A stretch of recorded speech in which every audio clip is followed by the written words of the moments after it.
Are you feeling totally buried under the avalanche of AI hype? I mean, it seems like every single day there's a new tool, a new headline, some new prediction about robots taking over the world. It's a lot. Okay, so let's cut through all that noise. This is your practical guide to actually using AI, starting today.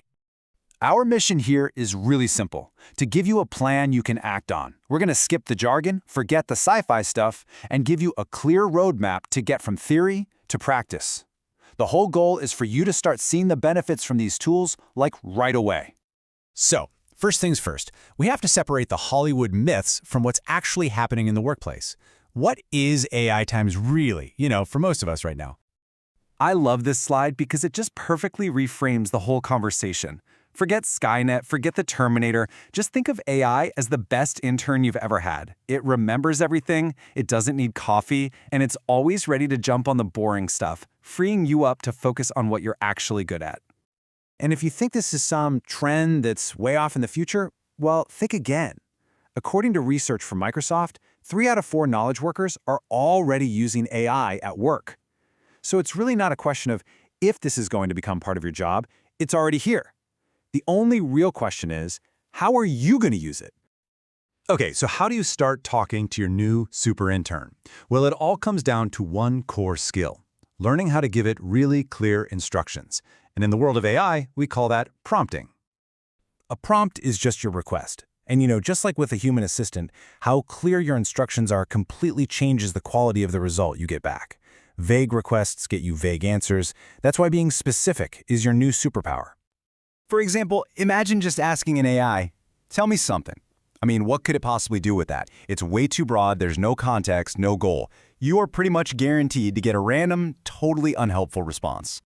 Now compare that to this prompt. We specified the tone, fun. The length, 200 words. The audience, children. And the subject, a curious cat in a magical garden. With all that detail, the AI has a perfect blueprint for what you want. See the difference? That's the power of a great prompt. Okay, look, there are literally thousands of AI tools out there, and that can feel completely paralyzing.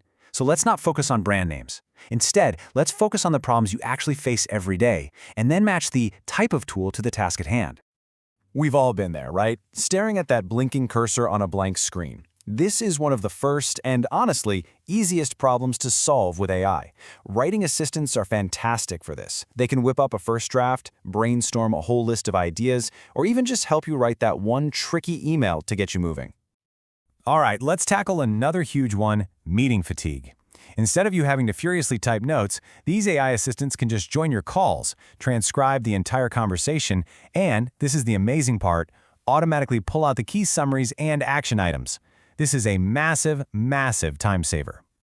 And that whole theme of saving time and mental energy just keeps going when we look at all that repetitive admin work. I mean, think about playing calendar Tetris just to schedule one meeting, or copying data from one app to another, or building a presentation from scratch. There are AI tools specifically designed to automate all of that, freeing you up for way more important work. Now, with all this power comes some responsibility, right? These tools are incredible, but you can't just blindly trust them. We have to be smart, and we have to be ethical about how we bring them into our work. This is the critical question. A new AI app pops up seemingly every single day, promising to change your life. How in the world do you decide which ones are safe, which ones are reliable, and which ones are actually trustworthy? Thankfully, you don't have to just guess. Researchers over at Newcastle University developed a simple but really powerful framework to help you check out any AI tool before you use it. It's called the Robot Checklist. So let's just walk through it real quick. R is for reliability. Can you actually trust the information it gives you? O is for objective. What's the tool's real purpose? Is it being open about it?